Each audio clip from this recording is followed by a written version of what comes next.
well, I've been putting it on YouTube under our individual YouTube account, which is Mrs. Melinda Ray, and it's also on YouTube.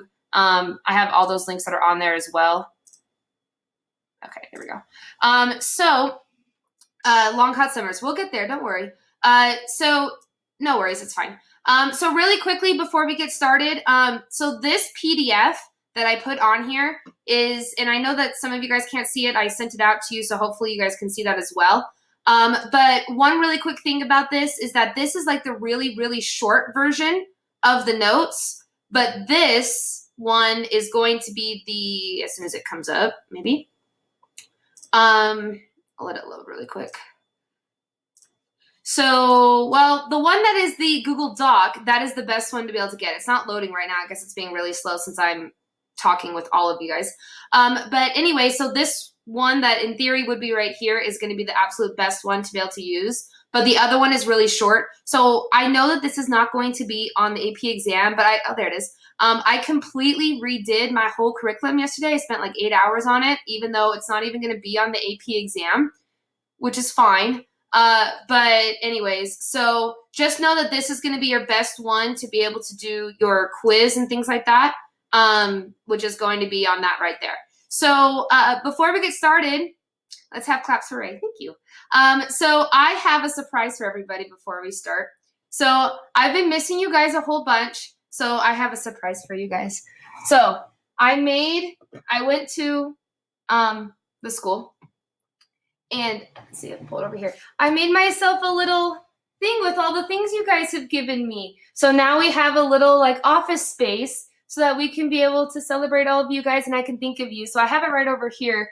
I couldn't figure out how to be able to make it over there, but hopefully now you can be able to have it. So I got all the stuff that has you guys.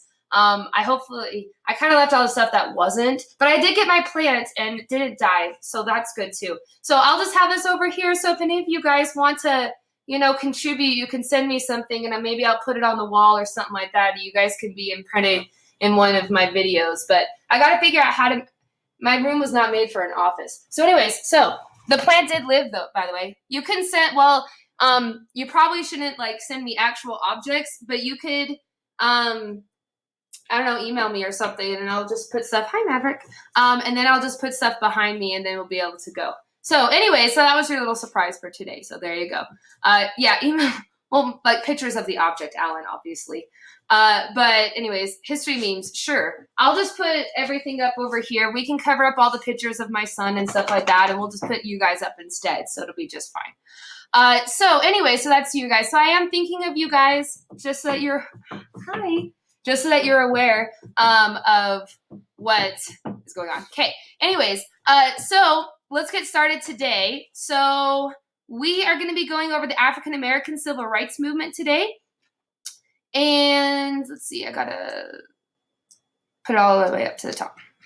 I've noticed that my computer goes far, far slower when I'm talking with all of you guys. You guys have made my computer very, very, very slow. Plus, this is a really big file. Talk amongst yourselves. Did we just start?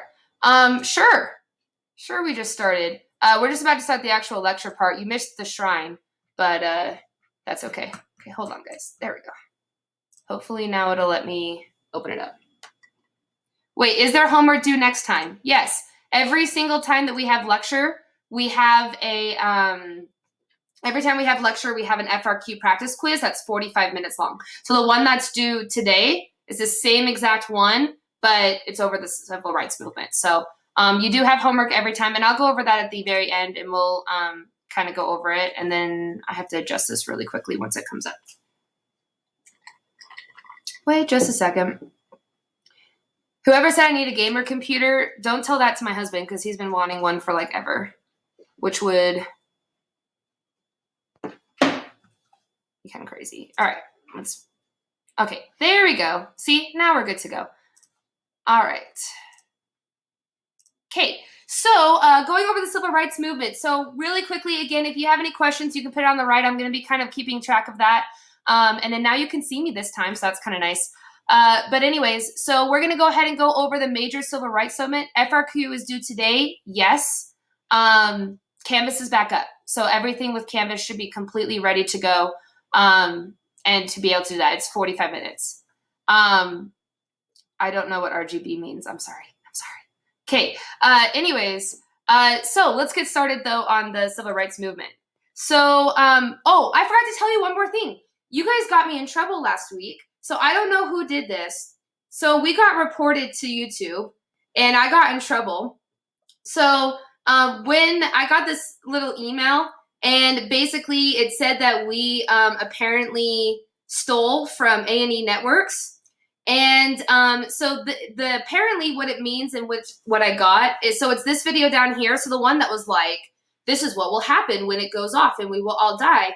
And basically what the email I got was that A&E had requested a copyright violation, but they didn't pull it down, but instead it now is monetized for them. So my understanding is that you guys will get ads now on that video, but the ad money will go to A&E Networks. So just know I am not getting money at all, but A&E Networks is making tons of money off of you guys because apparently I got in trouble for copyright infringement. So my fault. I apologize. But, oh, I'm muted now. Uh-oh. Now I'm good. I'm back. Okay. But anyways, so my apologies for copyright infringement. Don't do what Miss Ray did. I apologize. Okay. So anyway, so we're going to go through a couple of major things about the civil rights movement. So first off, one of the things that you're going to want to know is the 4 different types of strategies. So you're going to want to know and be able to identify this is this type of strategy. So legal strategies, anything to do with the Supreme Court, anything to do with lawsuits are going to be legal strategies. Direct action is going to be anything that is a direct, public, and visible approach to being able to stop segregation, stop whatever it could be with the civil rights movement. And then civil disobedience, by the way, is a really good one to know. So I would make sure to star personally direct action because that's the most common one that you're going to end up seeing. Civil disobedience is another one that I would highlight or star.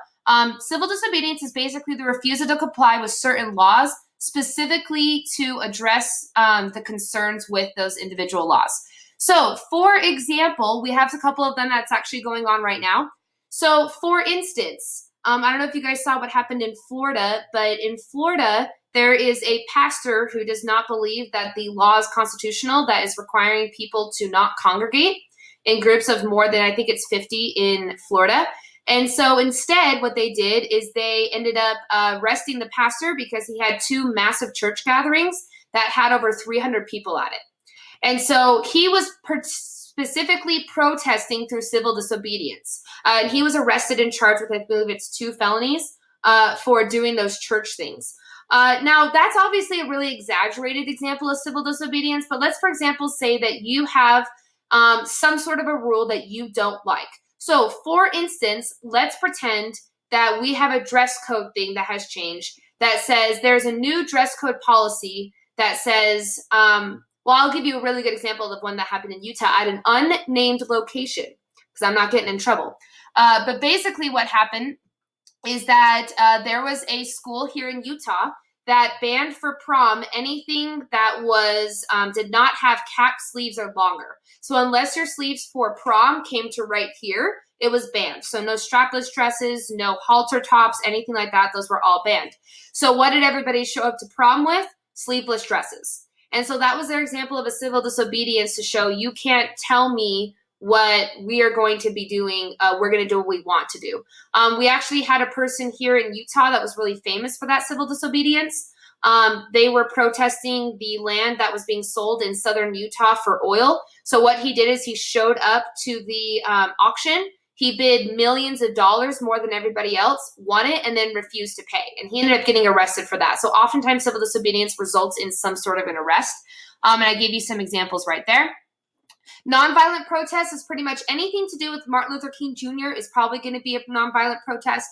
Henry David Thoreau wrote a book about civil disobedience. Gandhi did civil disobedience. And so it's all about nonviolence. And then self-defense we will talk about later, but anything basically to do with the Black Panther Party or Malcolm X, those are all going to be self-defense and things like that. So we are going to end up going through the major civil rights movement events and kind of talking about them a little bit more. So if you have any questions, just let me know. We're going to kind of be going through a whole bunch. So the HC is going to be the start, which is going to be the end of the Civil War. And then obviously we end up in the Reconstruction era. So it's a quick reminder about Reconstruction.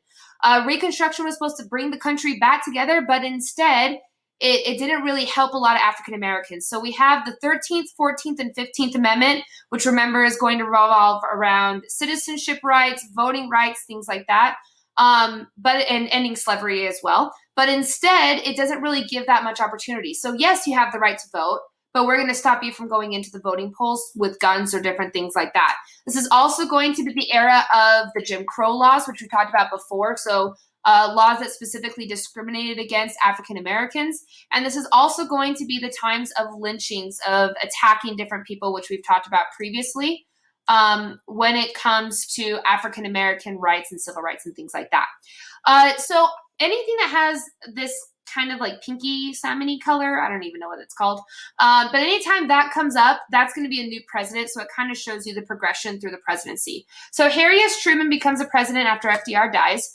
And the very first major person who's going to make a difference is going to be Jackie Robinson. So oftentimes Jackie Robinson is considered the start of a lot of the modern civil rights movements of breaking especially segregation. So Jackie Robinson, I know a lot of you guys always tell me like you have all these great extracurriculars and things like that. I don't think any of you can beat Jackie Robinson. Jackie Robinson was a varsity leader at UCLA in 4 different sports. So he participated in baseball, football, basketball, and track. And he was a starter on all of those for all 4 years at UCLA. So again, if any of you guys are trying to go for those big colleges, just remember, are you going to be as good as Jackie Robinson? Because he was an incredible, incredible athlete. So immediately he enlists in the military, but this is immediately when things start to go wrong. You see, in the military, he ends up enlisting. He goes for 3 years. And then he has an incident that I'm sure will sound very familiar to a lot of you guys. He gets told to sit at the back of the bus at the outside of the white section. He refuses to do that, and he actually gets court-martialed and kicked out of the U.S. Army with a dishonorable discharge because of that, and this was in 1947. So instead, he begins to move into baseball. Now, he goes and he goes and joins the Dodgers, but he's immediately hit with a whole bunch of discrimination. So what people would do is while he was playing, he would, for example, people would shout very extreme racial slurs at him. He also people would take cats, like black cats, and they would throw it onto the baseball field. And the cats would run around and they would say, like, that's the black cat for the black Jackie Robinson. Yeah, exactly like Rosa Parks. It's exactly the same exact scenario between the two. And basically, he was heavily, heavily discriminated against.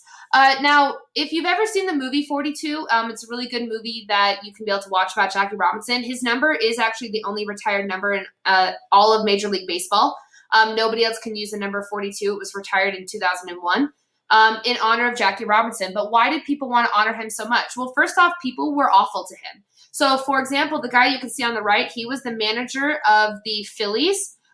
He ended up, whenever Jackie Robinson would get up to bat, he would stand right behind him in the batter's box, and he would yell the N-word. He would yell all these awful discriminatory terms. And then he would also end up saying over and over again how awful of a person he was. Philadelphia ended up apologizing for him. He did an interview in 2000, though, and they asked him, would you change anything you said? And he said no, because everything was right about Jackie Robinson, of him being the N-word and different things like that. Additionally, this guy was also on the Dodgers, but in his case, as soon as Jackie Robinson joined the Dodgers, he asked to be transferred to another team, and he took a 1/20th pay cut just so he could get away from somebody who was black on the same exact team. Now, another example as well, though, of a good thing has to do with this guy. So a famous example to be able to stop all the things that was going wrong is that he was up at the batter's box, and basically this guy on the left walked up to him in the batter's box, put his arm around him, and then walked away. And that signified a lot of this, no, we're going to accept people. We are not going to just say, just because you're black, you can't have this and that, with Jackie Robinson. Now, we talked about before the desegregation of the military. This executive order, which was actually one that, if you remember, we kind of got confused a little bit in class. So they desegregated the military in World War II alone. but this desegregates the military from here on out. So it becomes an official executive order by Harry S. Truman. So that kind of starts, again, the movement towards this. But Truman was not a massive person for the civil rights movement, although a few things did end up happening. During the 40s, too, the NAACP also sued against segregated schools in an attempt to be able to stop this separate but equal issue that was going on. Dwight D. Eisenhower gets elected in 1952. If you guys remember, he was the general at D-Day. And he gets elected on the platform of being this very famous war hero and different things like that. We'll talk about him a little bit more when we get into like next unit. You guys have already learned a little bit about him. He's not going to be on the AP exam because, again, we're not doing this one. But Purvi, if you want to sometime tell me about that one, I don't know that story. So if you want to send me like a remind message with more info on it, I would love to be able to learn that. That's really interesting about what you had put over here. But anyways, so we're not going to talk as much about this again. I wrote this for next year, but since it's not going to be on the AP exam. So first major one. So at this point, our party's still opposite of today. At this point, no. The Democrats are very consistent with what a Democrat would be today, and same with the Republicans. But it does switch in the 70s again, and then it switches back in the 1980s. So 1980 is the official one that most people say is like the end of the political parties in terms of overall. So Earl Warren is somebody who I would star. He is probably one of the most influential Supreme Court justices. If a lot of you guys know like RBG, so Ruth Bader Ginsburg, I would put him right up there of most influential people in terms of civil rights. So he gets appointed by Eisenhower, but here's the really interesting part. Eisenhower, yes, we're going to get to the Warren Commission, but that's going to come up later. So one thing about Earl Warren is that he was actually appointed as a Republican. So Eisenhower appoints him thinking he's going to be 100% Republican, and yet he's probably the most liberal Supreme Court justice that has ever existed in American history. So it would be kind of like, for example, if Donald Trump appointed a Republican into the Supreme Court, and then they were like, just kidding, I'm Bernie Sanders. That's kind of the equivalent here of what happens with Earl Warren. So Earl Warren is appointed as the Chief Justice, and again, he is easily the most liberal. Warren Court is another important term. Basically, anything to do with civil rights movement is going to be by Earl Warren. He goes to, he's Supreme Court Justice until 1969. And he was extremely liberal. In fact, Eisenhower said it was the worst mistake he ever made by appointing him as a civil rights Supreme Court Justice. Because he thought they were going to lower civil rights, but instead they massively expanded it in the Warren Court. And there's Earl Warren right there. So Brown v. Board of Education is a double-starred, extremely, extremely important one, especially when we get to legal challenges. So in Brown v. Board of Education, the concern comes up with, should schools be segregated? And when schools are segregated at this time, some people start to say, for example, that was a funny meme, whoever just sent me a meme. I will send it out to you maybe later. But anyways, so what happens is basically the concern is about segregation is this equal? And if you guys remember, Plessy v. Ferguson, so the HC for this would be Plessy v. Ferguson.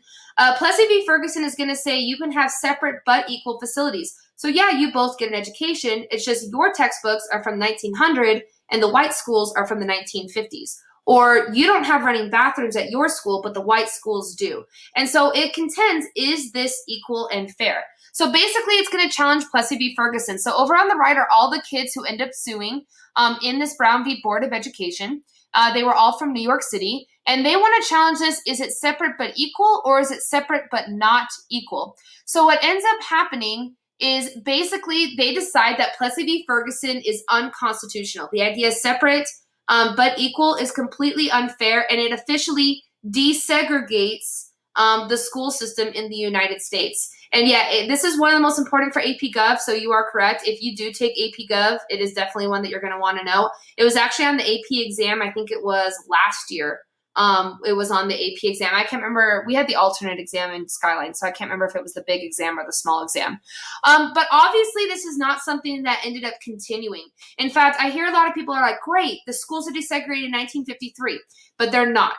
In fact, instead, it's actually even worse. So basically what happens, so on your notes where it says the Southern Manifesto, several leaders throughout the South did a manifesto where they basically said, we are not going to desegregate schools. And they said they're going to do everything possible. So, for example, in some cities, they banned schools. So you're not allowed to have any public education in order to stop segregation or stop desegregation from happening. Or, for example, they made new rules that said African Americans, for example, can't be on school sidewalks. So how am I supposed to go to school if I'm not allowed to go on the sidewalks to be able to get to school? In a lot of cities, they shut down all the schools, and all of the white students ended up going to private schools, when obviously African Americans couldn't do that as well. And then additionally, you have a massive resistance where basically Virginia schools are going to ban and say, if you desegregate the schools, then you no longer have federal or state funding. So even though desegregation happens, it doesn't officially happen. I believe the final school gets desegregated in the United States, I think it's in like 1974. So it took a long time to be able to officially desegregate the schools, even though the Supreme Court said you have to be able to desegregate. And Earl Warren, by the way, is one who convinced people of this. Originally, it was going the way of supporting the school system, but instead it was moved by Earl Warren, who basically said, you cannot do this. This is unconstitutional to be able to do that. Now, the next one is Emmett Till, which who is LGB. I think it's supposed to say LBJ, which is Lyndon B. Johnson. So I'm pretty sure it's supposed to be LBJ, which is Lyndon B. Johnson, who's the president in the 1960s. We'll talk about him especially next class. Now, in 1955, though, is going to be Emmett Till. So Emmett Till is one of the worst examples of a lynching that really starts to cause people to want to do something about all these lynchings that were happening in the South. So Emmett Till was 14 years old, and he was from Chicago. And Chicago is obviously in the North. It's very much a lot more open to African Americans compared to in the South. So unfortunately, he grew up with a lot more opportunities than people in the South. So he, for example, went to a desegregated school. He hung out with white kids as his friends. And unfortunately for him, it results in his death because he was not used to the Deep South. So what happens is he is sent to visit his family in the Deep South. And he comes again from Chicago. He was kind of a little bit of a cocky kid. And he came into it not realizing what the South was about. They had told him, you can't do this, you can't do that, you can't do this. And he says, well, I've been doing it my whole life. What's any different from before? So he and his cousins end up going to a store. It's called Bryant's Grocery Store. It no longer exists, but there is a placard. It's a national landmark that you can go and visit. And he goes into the store, and allegedly the story goes that he sees the shop owner and he ends up whistling at her. Think of it as like a cat call. Now, a lot of his relatives end up saying that he had a gap between his two teeth as well as a lisp. So it caused it to, when he breathed in and out, to cause a little bit of a whistle. So according to him, it was just like his natural self. But instead, basically what occurs is he ends up that night, the husband of the shopkeeper, as well as his brother or her brother, end up going to the house. They knock on the door. The uncle answers, and they said, we need to teach this kid a lesson. At the time, laws in the South protected this from happening. And so basically he goes in. They walk into his room. They say, you need to come with us at 14 years old. The two people were 30. And they walk him out, and he's never seen again alive. Basically what happens is they take him out next to a river. They ended up shooting him multiple times. They ended up also taking him and they hung him by a noose after he had already been killed. And then with that noose, they ended up tying him to a cotton gin wheel and then threw it into a river, which resulted in him being thrown into that river. Now, what happens of why this is important as well is that this they end up fishing his body out. But why is this so different compared to anything else? So for the question of why did the family let him go with those two guys, there was no protections for African Americans against stopping it. So if he had said no, then what would have happened is that those two men could have gone to the police, and the police could have forced those kids out of the house. Additionally, you have to remember with lynchings were illegal, but they weren't illegal. So you're going to be tried by 12 men that are white from the South. So if you go to trial, which we're going to see in just a second, what's going to happen to you? You're going to be found innocent. And so a lot of this was they could have easily just pulled out a gun and shot him as well, and they would have been found not guilty or never tried or whatever it could possibly be. So yeah, exactly. It's not even enforced, the laws that are happening in the South. So what happens to Emmett Till? So 3 days after Emmett Till goes missing, he basically washes up on shore. Now I'm warning you, the photos I'm about to see or you're about to see are very, very graphic. So just kind of be aware of that. Where are the feds? There was no federal protection. And we're going to see the difference of that as we progress through the civil rights movement. There was no federal oversight. It was very much a don't ask, don't tell, ignore that it's what's happening in the South. Because again, there were no federal lynching laws. In fact, this is an interesting fact, lynching just became illegal at the federal level about 3 weeks ago. So 3 weeks ago on the anniversary, I can't remember which anniversary it was, but lynching was never in federal law until about 3 weeks ago, which now it is a federal crime to do a lynching or any sort of hate crime that results in the death. So that was something, it was this really big deal that they were like, oh my gosh, look at what we just did. It took years to be able to do that. So anyway, so what happens? How do you not? Oh yeah. It was one of those that they just never made it illegal. But again, the last lynching of the civil rights movement happens in like 1982. And a lot of people still say that we have lynchings right now, especially with like LGBTQ and things like that. So now it is officially a federal hate crime to kill somebody in a mob-like mentality in the United States for anybody of any gender, race, whatever it could possibly be. So what happens is they fish his body out of the river. And then what ends up happening is the mom wants to make a statement. She says, we need to stop this from ever happening again. So she does one of the biggest things ever in American history. What she does is and again, warning, warning, warning, she ends up having an open cough casket funeral. Now, if somebody dies viciously, such as in a car accident or shooting, things like that, you usually don't do an open casket because you want to have the last memory of somebody that is, put together whole. So when somebody dies very traumatically or of cancer or something like that, they end up usually having a closed casket, but she didn't want that. So she has an open casket funeral where she wants to show everybody what happened to Emmett Till. Well, what happens is this kid has been in the river for 3 days. So this is what he looks like. And again, just warning to everybody, hopefully you're not eating anything. So what happens is Emmett Till is fished out of the river, and this is what he looks like. And they had around 20,000 people that went to this funeral.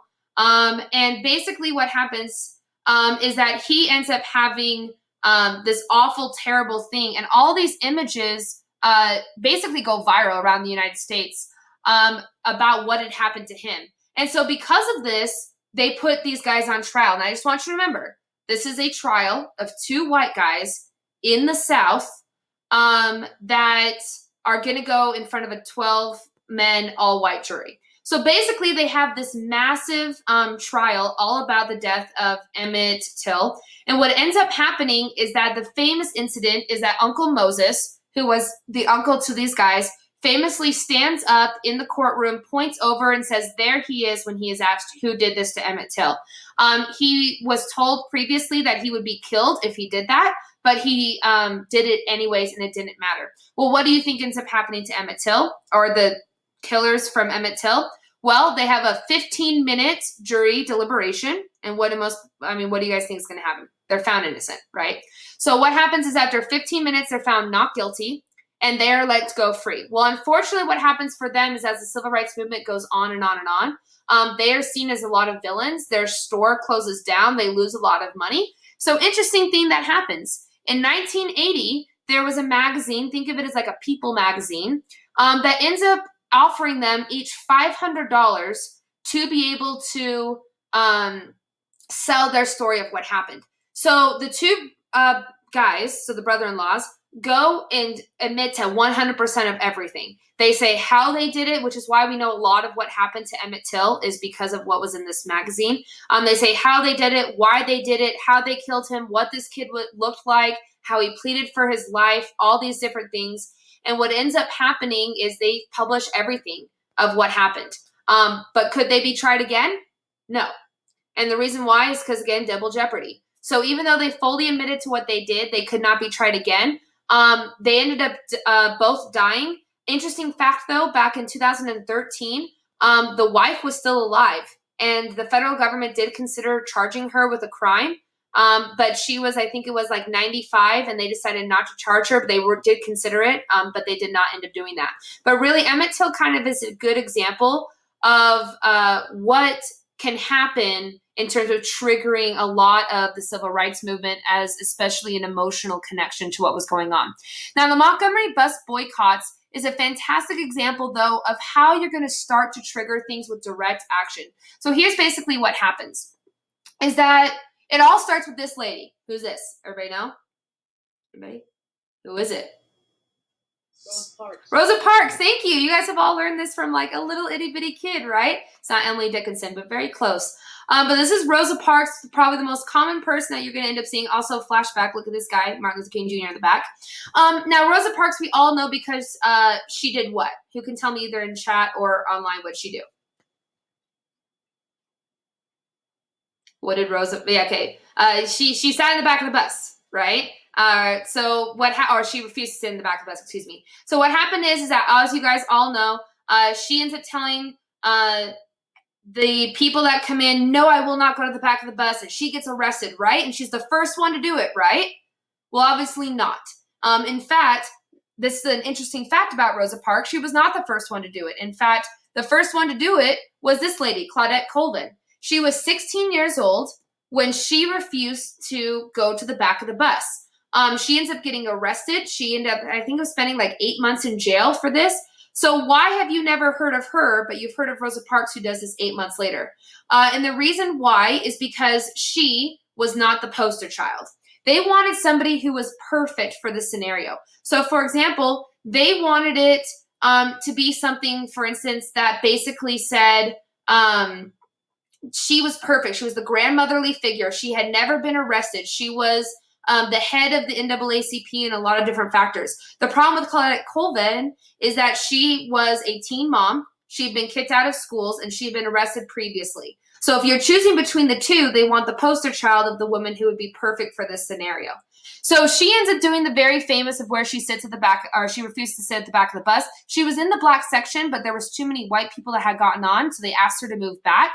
But she, of course, refuses to do so, which results in her ending up getting arrested.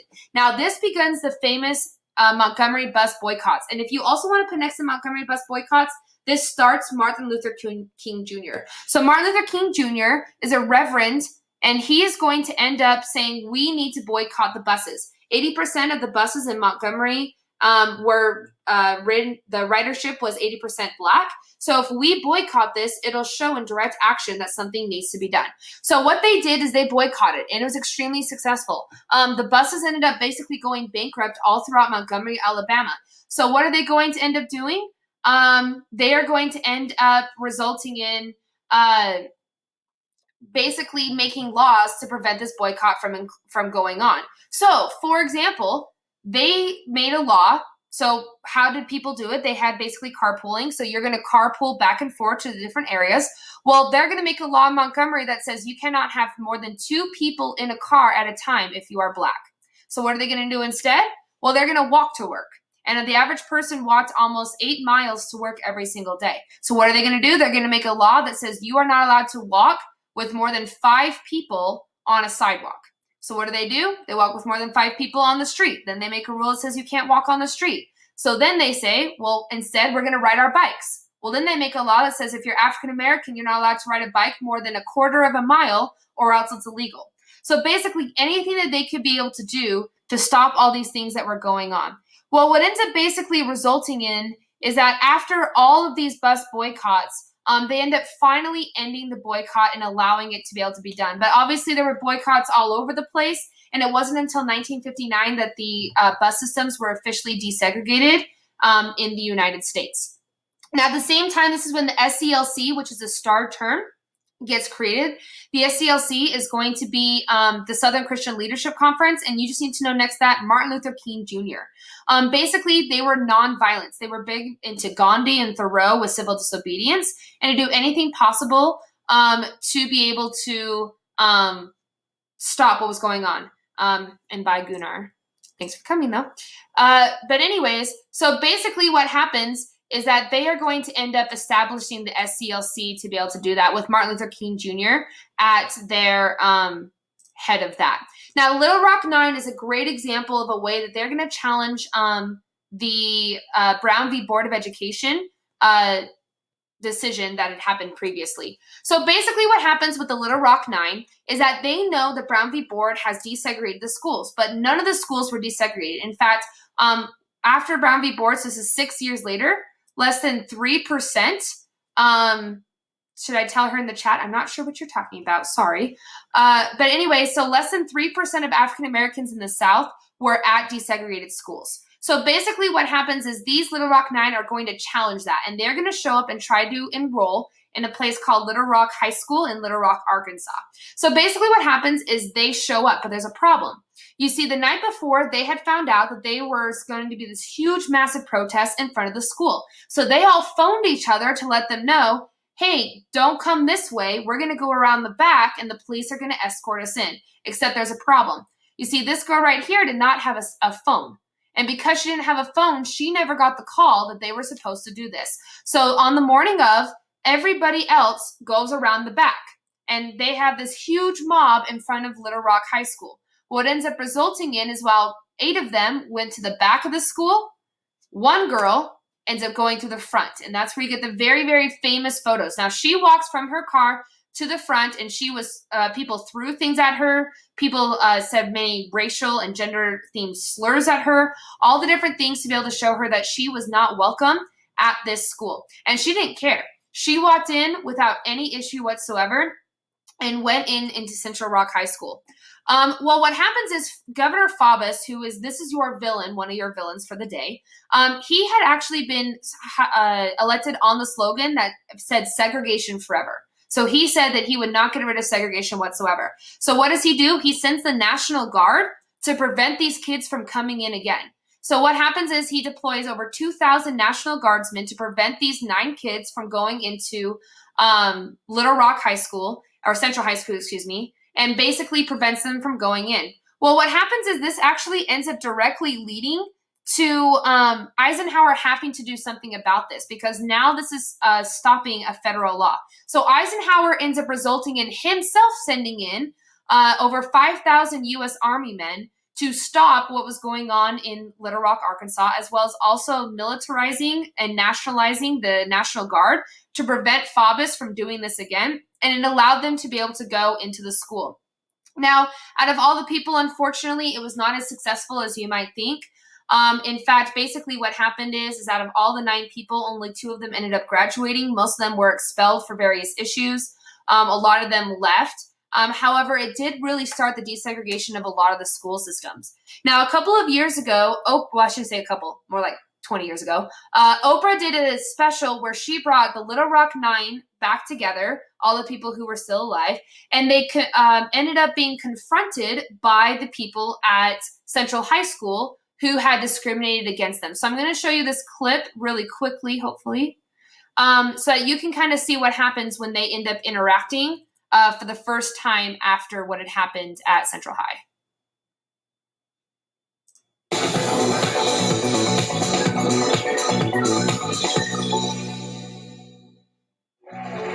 Joining me now are 3 of the white students who admit in one form or another to being part of that ugliness in Little Rock. This is Ann Burleson. As she appeared in 1957, she was chanting the words 2468, we don't want to integrate. And Ann says she is now ashamed of that schoolyard chant. Jean Porter regrets being a silent witness to the crimes by fellow white students, including seeing them put thumbtacks on Melba's chair, and also witnessing boys in gym urinating on the lockers of Ernest Green. And David Sontag came here today, he says, to apologize to Minnie Jean for an altercation in the cafeteria. What happened? Oh, I've been in the cafeteria, and I'd sort of been dared by other kids, to retaliate for Minnie Jean for having poured chili on someone's head earlier. And so I did it. But it was not done out of hate. What was it done out of? Done out of ignorance. Mm-hmm. Of not understanding her plight. Mm-hmm. And the plight of all of them. We didn't really know. We weren't walking in their shoes. We didn't put ourselves in their shoes. And I know that I didn't treat them the way I would have wanted to be treated. How did you treat them? I don't necessarily remember being ugly, straightforward to any of them individually, but just being a part of a group that would, chant and say negative things. Mm-hmm. Are you the reason Minnie Jean was expelled? I may be part of the reason. Uh-huh. So you came here today. What do you? I'm genuinely sorry for any negative things that I did at that time. I was really acting as a child that was not prepared for the moment. Mm-hmm. And you are now here because you were shamed. Yes, I am. Mm-hmm. I knew Carlotta just because she had a locker close to me, and we would, And that's how I recognized you off the bat. I remember you. I remember your smile. I remember your eyes. I remember your cat calls.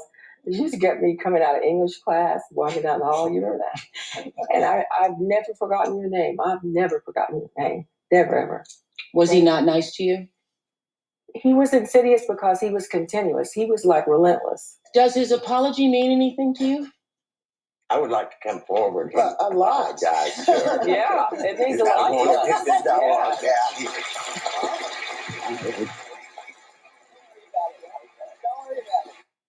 Okay, and then Oprah basically says that was like really emotional for her to be able to hear that. Now, obviously, a lot of you guys are like, they don't deserve that and things like that.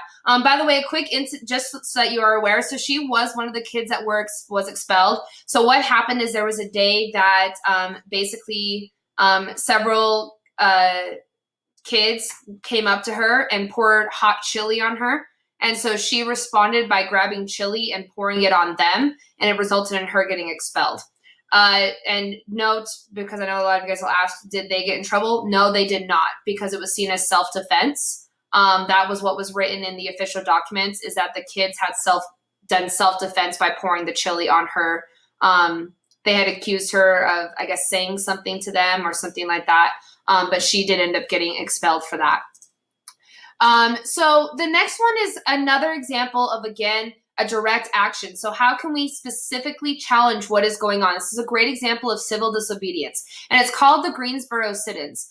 Now what happens is basically there were 4 kids, they're called the Greensboro 4, and they show up at a lunch counter, and it's called the Woolworth lunch counter. So imagine Woolworth is like a clothing store. So imagine it, for example, as something like a Macy's, but like imagine if Macy's had like a diner in it. That's basically what would happen. But there was a rule that said that if you were African American, you could not eat at these counters. So what they did is one day they showed up at a Woolworth lunch counter, and like a Nordstrom cafe, exactly, or like Starbucks at Barnes & Noble. And basically they sat and they asked to be served. That's all they did. The problem was this is against the law where they were at in I think it was North Carolina, but it might have been South Carolina. So basically what happens is that they are kicked out immediately. Well, what this results in is a massive wave of all these different people doing these sit-ins, where kids that were typically college kids would just sit down and say, we want to be served. To answer your question, yes, the server is a person of color. It's very similar to how we talked about before of the speakeasies.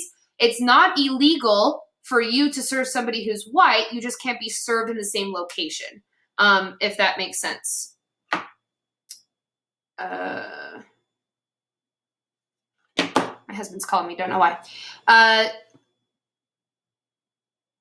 So anyways, so basically what happens is this encourages a whole bunch of sit-in movements throughout the United States. Now, this was definitely against the law. A lot of people, I think it's something like 140 people got arrested for sitting at these Woolworth lunch counters, but they did anything they could to be able to push the boundaries. Now, I'm going to move this really quick so you can see this right-hand one, but there was a lot of people who completely disagreed with what was going on and disagreed with the fact that they were doing this. Now, what ended up happening is that this photo, which by the way, this photo has been in my room for the whole year. I met this woman who was right here that ended up having this poured on. As you can see, these people were white. So it wasn't just people who were black. It was all these different people trying to be able to push these boundaries. Well, what basically happened is because of all these sit-ins, it ended up resulting in a lot of cities just saying, well, we're going to make it illegal to have any of these counters. So instead of basically allowing the desegregation, they just banned 100% of the counters. Unfortunately, it started to spread. So people started to do these at churches, beaches, things like that. Anything they could do to do civil disobedience. And it ended up, it's very much like the schools, exactly. And it ended up resulting in the desegregation of all these different areas by the federal government. And allowing desegregation in public facilities like that. So JFK ends up getting elected. And JFK's, one of the starts of JFK, and we'll talk about JFK extensively now next class, starts with what are known as the Freedom Riders. And that is actually not the correct thing, so I'll just talk about it. So basically what happens with the Freedom Riders is another example, again, of civil disobedience. So a federal law in the 1940s had said that it was illegal to segregate the federal interstate bus system. Well, they wanted to test that. So their goal is to do exactly what it says. All they wanted to do was ride the buses. There was nothing violent about it or anything like that. All they did was get on the buses and attempt to ride. So they started in Washington, D.C., which is pretty heavily in the north, and their goal was to eventually get all the way down to New Orleans and be able to ride this federal bus system without getting arrested or different things like that.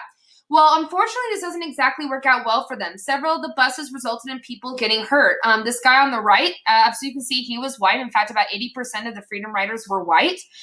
He ends up getting hit so hard that he ended up losing 20 of his teeth from what had happened of him getting beat up because of the instance happening with the Freedom Riders. Probably the most famous example, though, has to do with the bus system. So what happens is they're driving the buses down into Alabama, and as soon as they pass the line, they come upon a bridge. Well, across the other side of the bridge was a massive line of people waiting for them. They ended up basically walking up to the bus and throwing fire bombs in the bus. Now, people on the outside of the bus ended up having guns as well. So the idea was, do you die by bus in the smoke, or do you end up dying by getting shot from the outside as well? Now, I want to show you this video really quickly. It's going to kind of describe what life was like on that bus when that bomb ended up getting thrown. I'm not sure if I can. In Oprah's farewell season, we saw a reunion unlike anything we've seen before or since. 178 Freedom Riders reunited. Some of them had not seen each other for 50 years. As an African-American woman born in Mississippi in 1954 and raised in the South, I owe a deep debt of gratitude to the Freedom Riders, as do we all. Ladies and gentlemen, I stand among heroes. Join me in welcoming 178 survivors of the 1961 Freedom Rides. Genevieve Hughes Houghton and Hank Thomas are two of the surviving Freedom Riders who were on the bus that was set ablaze. At what point were you, when you were on that bus, did you think this is serious and we may die? When the mob had pretty much broken out most of the windows. Mm-hmm. They were trying to get into the door, but fortunately for us, when the bus driver got off of the bus, he locked the door so they couldn't get inside. So for a moment, I thought we were safe. Mm-hmm. Do you remember how you were able to escape? After a while, I couldn't breathe any longer, so I thought it would be a good idea to go to the front of the bus. Maybe there'd be some oxygen there. Did you all think you were going to die on that bus? I certainly did. Mm-hmm. I knew if I got off the bus, I knew the mob would kill me. How old were you at the time? 19. 19. And they were yelling, we're gonna kill these niggas. And so I had that particular choice. Mm-hmm. If I stayed on the bus, and frankly, I decided to, at that point, to commit suicide. Really? Yeah. It was just a question of how I was going to die. I knew I was going to die. So I thought that if I breathed in the smoke, took a big, deep breath of the smoke, Mm-hmm. it would put me to sleep, and that's the way I would die. Mm-hmm. So I decided to do that. And when I did, of course, the involuntary actions of your body takes over, Mm-hmm. and you try to fight for air. So ran up to the front of the bus, and the people outside were holding the bus door when they saw that we were trying to get off. And I could hear them saying, let's burn them niggas alive. They're trying to get off the bus. And at that moment, the fuel tank in the back of the bus exploded. And when it exploded, everybody ran, the ones outside. And that's the only way we were able to get off of that bus. Well, you know, throughout the movement, there were Southerners. Okay. And by the way, I normally give like a precursor. So again, my apologies for not warning you ahead of time about the language. But as you can see, like a lot of them kind of had to decide, are you going to survive via dying by smoke or dying by gun? And by the way, sorry about the video quality. It's hard when I'm streaming to 98 people. It slows down my video quality, so I apologize. But anyway, so you can kind of see the impact of the Freedom Riders. Well, it continued on and on, as I had talked about before. So what happened basically is it resulted in a whole bunch of people getting assaulted and things like that. Even people who were white, which again, you can see it has this lynching of people who are white all over this Freedom Riders and things like that. But basically kind of the final thing is they end up eventually getting to Alabama where they had tried to be able to stop. And they go and they're not being stopped or anything like that. But the minute they stepped off, they were arrested because they were told, you have now violated our state ordinance. Well, it ends up resulting in JFK basically saying we're not going to have this anymore. He ends up sending the U.S. Army and the National Guard to protect the people in the Freedom Riders who eventually do get down to New Orleans because of this. Now, access code. So I told you guys have an access code every single time you have a quiz. So make sure you write this down or you put a little note or something like that to know the access code. So the access code, all lowercase, is BUS. B-U-S. BUS. That's your access code. Both for the bus boycotts, the Freedom Riders, Rosa Parks, all that. BUS. Everybody got that? Okay, BUS. B-U-S. Good. I think I might forget it. Okay, it's BUS. BUS. BUS.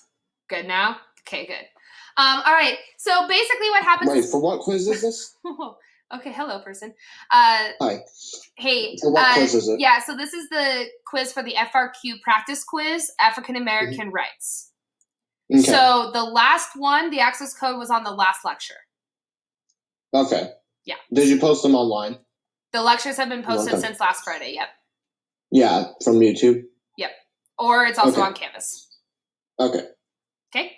All right. So people begin to start to press things again. So we also have our very first African American to try to attend a university at Ole Miss. He ends up going to Ole Miss, and it ends up resulting in people blocking him from being able to enter. In fact, it was really famous because the police chief ended up stepping in the doorway of Ole Miss and said, you can't come in here because of this.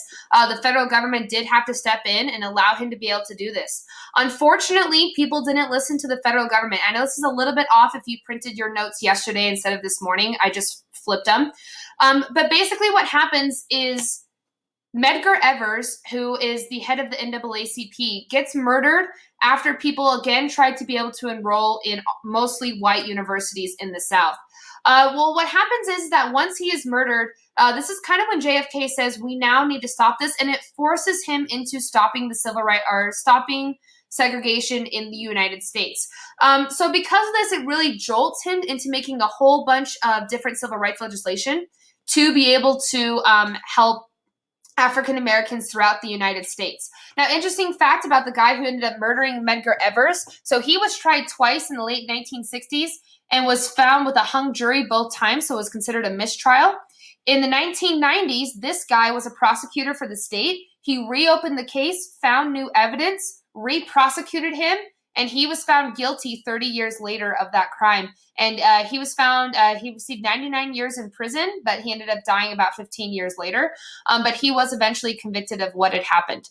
And if you want to know another interesting fact, Medgar Evers' house where he was murdered is a National Historic Landmark, and it was actually the last one that Obama did before he ended up leaving office a couple of years ago.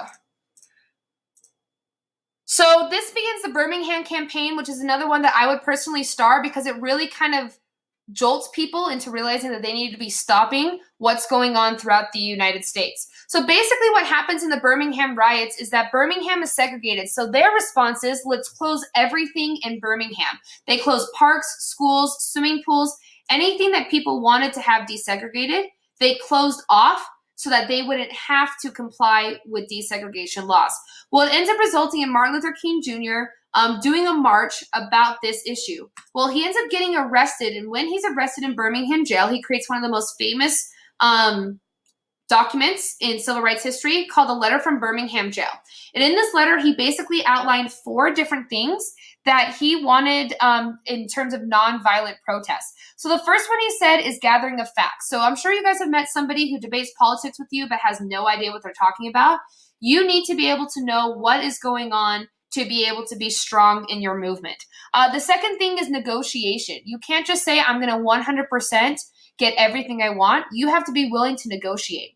The third thing is self-purification. You can't be a leader of a movement if you yourself are in crime or getting arrested and things like that.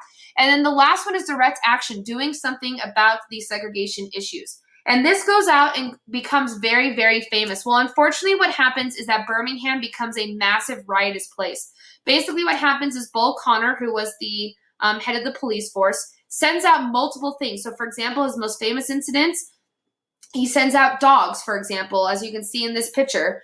He also ends up using fire hoses to be able to spray on people, all in this protest of what was going on. Now, one big impact, though, that Martin Luther King Jr. wanted to make is he sent children. The children were supposed to march from 2 different locations. The police force show up to be able to stop this march and end up basically releasing the dogs as well as the hoses on these kids. So about 80% of the kids the people who were injured in these riots were actually kids from this. And what happens basically is these images end up going massively around the world, and people start to say, well, what is going on in this issue or what is going on in America that people need to change regarding the civil rights movement?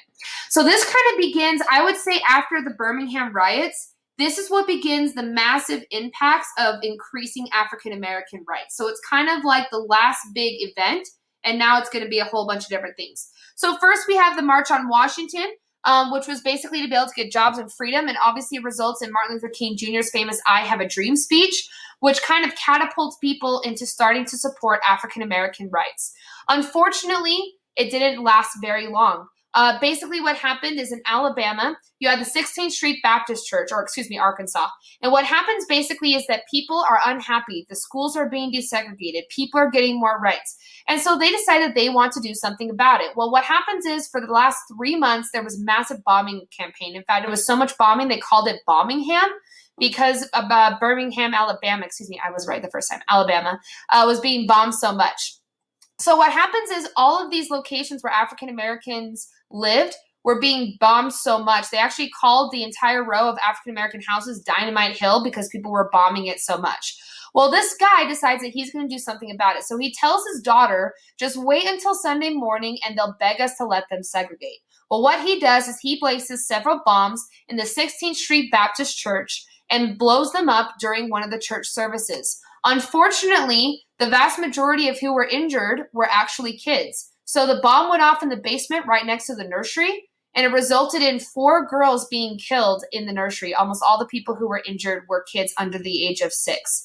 So what happens is now, again, it becomes another trick movement of wanting something to be done. In fact, Martin Luther King Jr. sent Governor Faubus a letter that basically said the blood of our little children is on your hands of what was going on. And yes, the person who the assembly was for was the goddaughter of Martin Luther King Jr., in case you wanted to know that.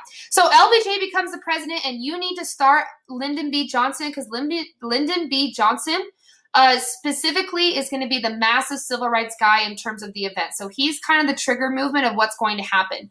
Now, he comes into the presidency after JFK is assassinated, which we will talk about next class period a little bit more.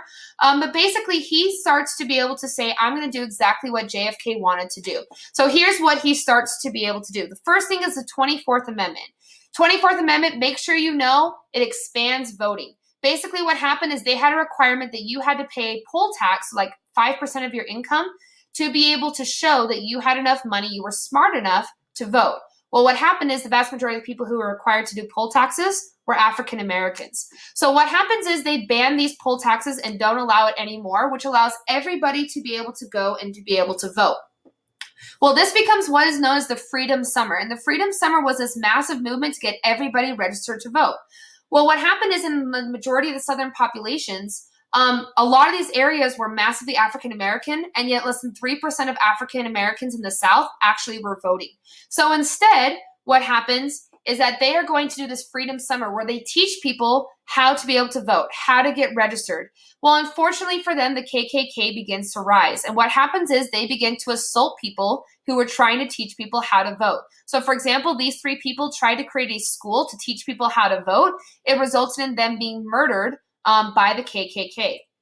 Well, what happens is after that, the Civil Rights Act of 1964 gets signed, and that is the starred one, I would note. It is the largest bill in civil rights history. It is one of the ones that really affects you guys because the Title VII down here ends up outlawing all discrimination based on race, sex, color, or national origin. They are trying to add LGBTQ, as in gender or gender-related or sexual orientation as well, to this to be able to allow you not to be able to discriminate based on LGBTQ status and things like that. But basically, it's desegregated a lot of things. It allowed people to be able to, from the federal government, step in when they needed to and be able to allow a lot more African-American voting. And this was directly influenced by Martin Luther King Jr. with LBJ to be able to expand civil rights. We're going to skip Malcolm X, and we're going to come back to him later, which will make more sense in a few minutes. So the Selma March is the next one that happens, and they have a big movie that just came out a couple years ago regarding this as well. So in Selma, they're trying to get a whole bunch of people to be able to vote. However, Selma is massively hit with people who don't want African Americans to be able to vote. And basically, Jimmy Lee Jackson, who was trying to help African Americans vote, was murdered for being able to help them. So what it resulted in is a Selma March. Oh, by the way, interesting fact, the person who killed Jimmy Lee Jackson was a police officer. He self-reported himself in 2007. So in 2007, he had never been found out. He had never been accused. He had never been on wanted list. 2007, he showed up at the police station and said, I am the person who did this. And he ended up pleading guilty to manslaughter, and he served 6 months in jail back in 2008, I think it was, for murdering Jimmy Lee Jackson back in the 1960s. But basically what happens is they walk across this bridge to be able to protest what had happened to him, and they are met with violence from the police force. Basically this massive protest going on, having to do with this happening, and it resulted in a whole bunch of police brutality. Well, what ended up resulting in Martin Luther King Jr. does his own march, and it results in LBJ basically ordering a stop to the police violence going on, and they ended the march peacefully. Interesting fact, though, is a couple years ago, you might have seen John Legend on the Grammys. He wrote a song for the movie Selma, and they recreated the bridge that they had walked across in the Grammy performance, and then the Cake Boss made a cake for it. So that's over here on the right of what he did. Common was in that performance as well. So if you saw that, then you would know what was going on. Now, the Voting Rights Act of 1965 is another one that started, because this is going to be basically causing African Americans to be able to vote. So basically down here is the massive impact. So it bans what are called literacy tests. Now, if we were in class, we would have one of my favorite activities, which is, hopefully I can pull this, which is called the literacy test. So I want you to take a quick look at what is on this literacy test. Basically, they said that you had to have a 5th grade education to be able to vote in the United States. So what they would do is if they thought you didn't have an education, they would give you this test. The problem is, if you look at a whole bunch of this stuff, a lot of this is stuff that you probably couldn't even answer. So a lot of these are like kind of weird ones, so a little bit easier than some of the other ones. But if you go down to some of the harder ones as well, so like draw a triangle with a blackened circle that overlaps only its left corner. This is a really common one that's missed. In the space below, write the word noise backwards and place a dot over what would be the second letter should it have been written forward. Spell backwards forwards. Draw a figure that is square in shape, divided in half by drawing a straight line from its northeast corner to its southwest corner. Then divide it once more by drawing a broken line from the middle of its western side to the middle of its eastern side. So this, and again, when you guys are saying you would fail, so I give this every year except for this year, so you guys are very special. But I usually give this out, and the highest score I've ever received is a 24 out of 30. And just for the record, you had to do this entire test, 30 questions long in 10 minutes. A single one wrong failed you, and you would not be allowed to vote.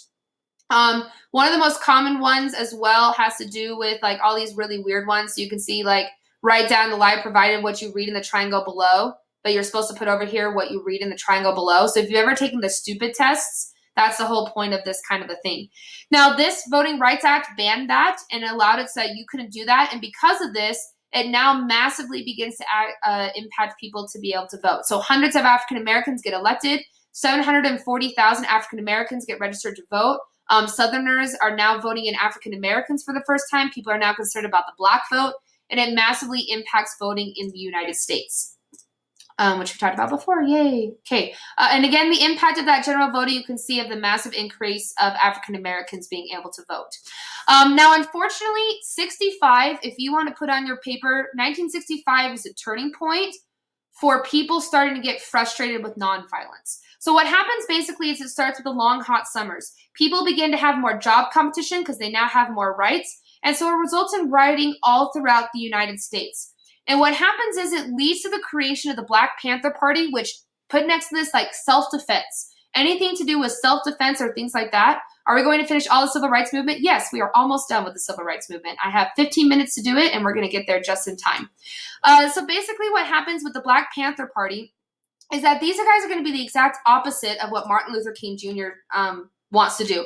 And this is a lot of notes, and it's because it's very, very important what has to do with the Black Panther Party. Now, it starts with Malcolm X. Now, Malcolm X is probably one of the most controversial figures in American history. So Malcolm X is a guy that basically is going to believe in self-defense. So what he starts to do is he becomes iconic, especially for the image of the gun, that he's willing to use violence when he needs to be able to get what he needs. So these are some famous examples. So be peaceful, be courteous, obey the law, respect everyone, but if someone puts his hand on you, send him to the cemetery. Nobody can give you freedom, nobody can give you equality or justice or anything. If you're a man, you take it. And so basically what happens is he's willing to do anything necessary, and he preaches this. He becomes a member of the Nation of Islam, which is an Islamic organization, and he becomes very radicalized in his beliefs. However, he is murdered very quickly in 1965, so only a few years after he comes into prominence. But he's the HC to the Black Power movement. So basically what happens is James Meredith, the guy that was from Ole Miss, he is shot in an attempted assassination in 1966. What it leads to is basically people going into different beliefs. So MLK says we need to stick with nonviolence. Well, these two guys over here say we need to do something else, and they create what's known as the Black Power movement. And basically, it's self-defense. So you can see we've been saying freedom for 6 years. What we are going to say now is Black Power.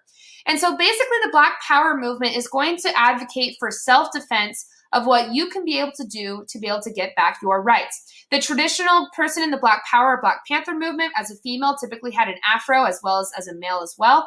A lot of the males wore the black jackets as well as the black berets as well, all to be able to show that Black Power movement. Now, they also became very famous for the use of the guns, and they were very well versed in the law, and they knew exactly how far they could push the use of guns. So what they would have is they would go throughout, and they would have these guns. They went off the Mao Zedong idea of political power comes through the barrel of a gun. So they would, for example, do these things called Panther Patrols. And these Panther Patrols attempted to police the police. So they would sit outside courtrooms, and they would have guns. They would sit in courtrooms with guns. The police would show up at people's houses. They would show up with guns. All of these different things to be able to have power and things like that with the Black Panther Party. Now, what ends up happening is that's where you get the famous Black Power symbol of the right fist raised. And that becomes, and I think we talked about this, correct? Can somebody confirm if we talked about the Olympics? Yes, no, maybe. Yeah, we did. I think so. Yes. I think we talked about it. Yeah. Okay. Oh, thank you for everybody. Look at all you guys. Yes. Okay. So we did talk about that. So I'm not going to talk about it again. Yes. The dude forgot his gloves. Good. So that kind of becomes that symbol. Now, Muhammad Ali becomes a really interesting symbol as well. So Muhammad Ali, as a young kid, he ended up getting arrested a whole bunch of times. Does this have to do with the Black Panther movie? Actually, you guys should talk to Miss Artie. Because Miss Artie, my understanding is that in AP Human Geo, she shows the Black Panther movie, because throughout it, she has a whole bunch of stuff that is directly related to the Black Power movement. So you'll notice a whole bunch of symbols, and it's called the Black Panther because of Black Power. And it actually in there has a whole bunch of stuff. And we'll actually talk about like the race riots. So I'm not going to in depth go into it now, but the origin of the bad guy in that movie is actually something that's an APUSH in the 1990s. So yes, it's a real thing that happened. But yeah, so the Black Panther, you can actually Google, if you search like Black Panther Party symbolism, you'll see a whole bunch of stuff on the symbolism in that movie that has to do directly with the Black Power movement that even continues up to today with like Black Lives Matter and stuff like that. So basically what happens is Muhammad Ali, as a kid, gets arrested, and the chief of police is actually pro him and says, you can see, well, you better learn how to fight before you start challenging people. And he teaches him how to box. So he becomes an extremely famous boxer. He actually wins gold in the 1960 Olympics. However, when he comes back, they're having a big gold medal ceremony in Washington, D.C., and he is barred entrance because he is Black. He then famously takes his gold medal, he walks over to the Potomac River, and he throws it into the river because he says, I'm never going to let somebody who's white push me around again, and he refuses to go for the Olympics again, which is interesting because in 1996, he actually carried the Olympic torch, and he lit the Olympics cauldron in L.A., which was his symbol of basically saying, I have forgiven people for what has happened in the past. Now, Muhammad Ali obviously becomes an extremely famous boxer, which I'm sure you've seen this very famous photo before. But that's not why we're going to talk about him. You see, he was a very cocky person. You can see how it says it's hard to be humble when you're as great as I am. He definitely knew how great of a person he was.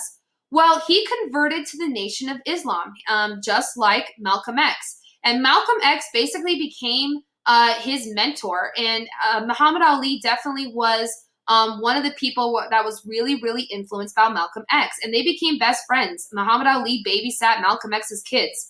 Unfortunately, the Nation of Islam did not like this. They felt like Malcolm X was becoming too radicalized and was influencing Muhammad Ali too much. So instead what they did is they told him that he was no longer allowed to talk to Malcolm X. So imagine just being ghosted.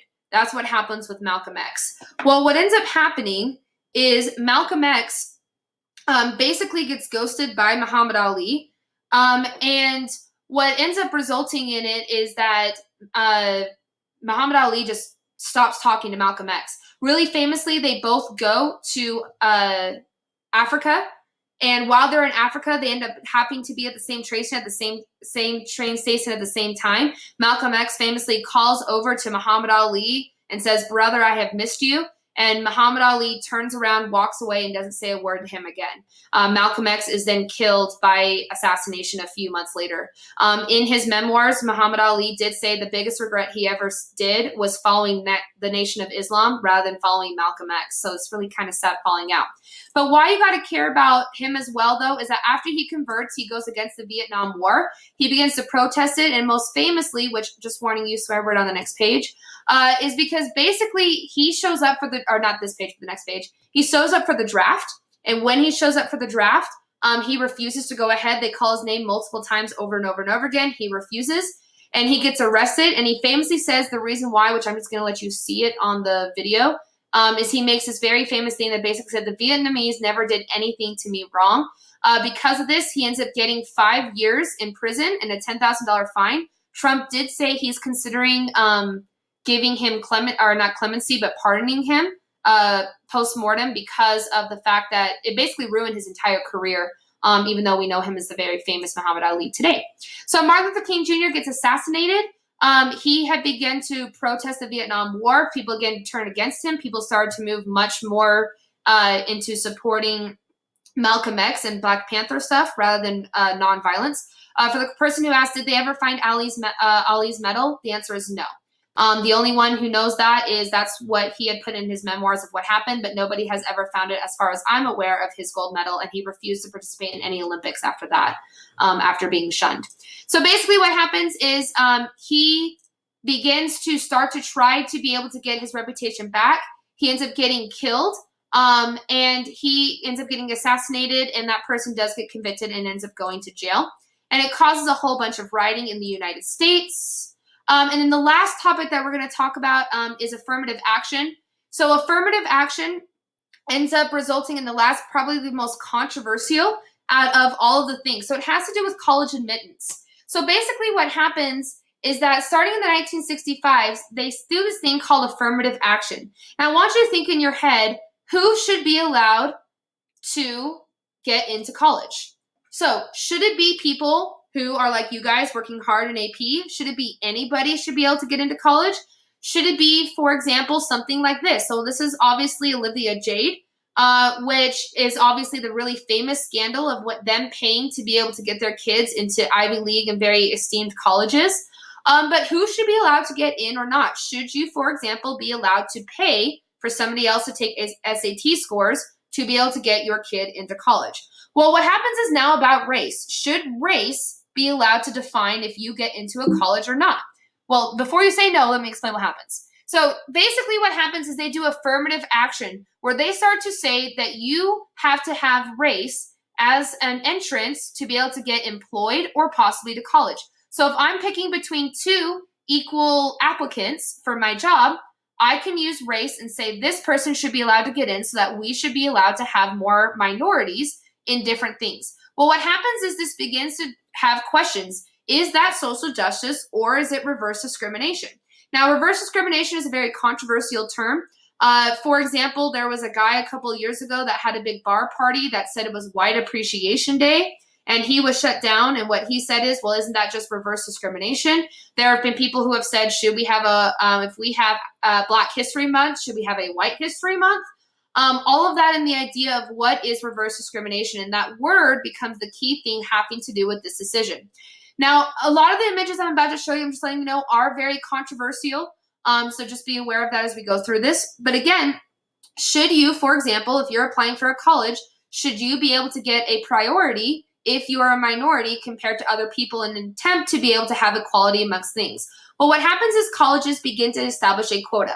At least 20% of our applicants coming into America should be, or not America, coming into our college should be a minority. So think of it this way. So for example, in Congress, we have a large minority of women. Only about 20% of people in Congress, I think it is about, are women, and I might be wrong on that, I apologize. But people began to say we should start to have maybe quotas, for example, with women. Should we have at least 50% men and 50% women in Congress? So what happens is basically this idea comes into controversy with what is called the Bakke case. And the Bakke case, this was a kid who does not get into UC Davis. Well, he asked them, why didn't I get in? And they said, well, your scores were great, but there was another person who had a lower GPA than you, but we allowed them in because they met the quota. So basically, even though he had better scores and better GPA, somebody who was a minority got in because they were a minority, because it would allow there to be more diversity in the university. So he sued and he won. And they determined that basically you can't say the only factor is race, but it can be what is called a contributing factor. So what does that mean? So basically what that means is you can't have a quota saying only 20%, so 20% must be minority. Instead, you can say race can be a factor. So for example, what I don't want you to say from this is I'm going to apply for a university and they have a Native American scholarship, which, for example, my husband was on a Native American scholarship because he is 50% Cherokee. And what happens is basically they are told you can use it as a factor, but it cannot be the only factor. So in terms of the quota still exists today, there are certain states, so there are 5 states that ban the use of quotas. However, Utah is not one of them. So Utah can have a quota, but it cannot be the only factor that lets you into the university. So for example, if they say, well, this person also had really good ACT and SAT scores, they can still allow them to have a priority over somebody who is not a minority. Now, obviously, this gets to be very controversial. So this is a political cartoon that came out about 15 years ago regarding this. Obviously, very controversial of whether or not this should be allowed or not. But the idea of the affirmative action would be that everybody who's a minority allows the ability to be able to get them in.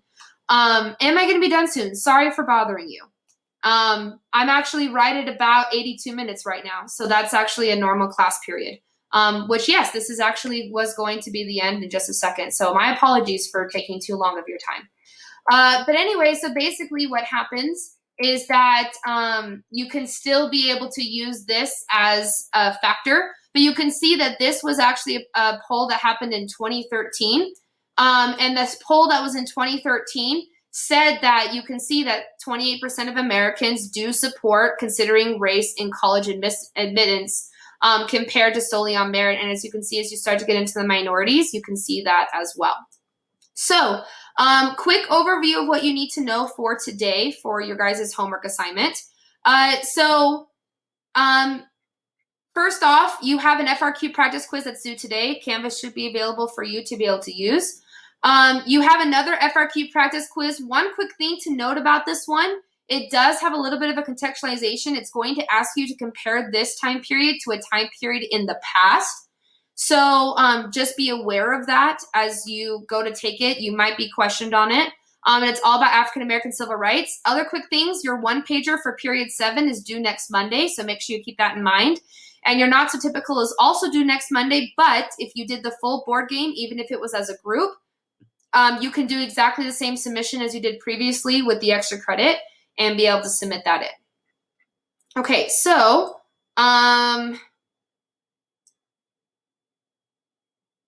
yeah. So this one with which Purvi is saying about India. So I'm not as well versed on other countries. I do know that there are some countries. So England has some quota systems, for example, in particular having to do with like income levels. So certain universities have to accept this many into income levels. But yeah, there are definitely quotas still throughout the world or the United States or whatever it could possibly be. So I'm going to stop that there. So that is the end of the lecture. So I'm going to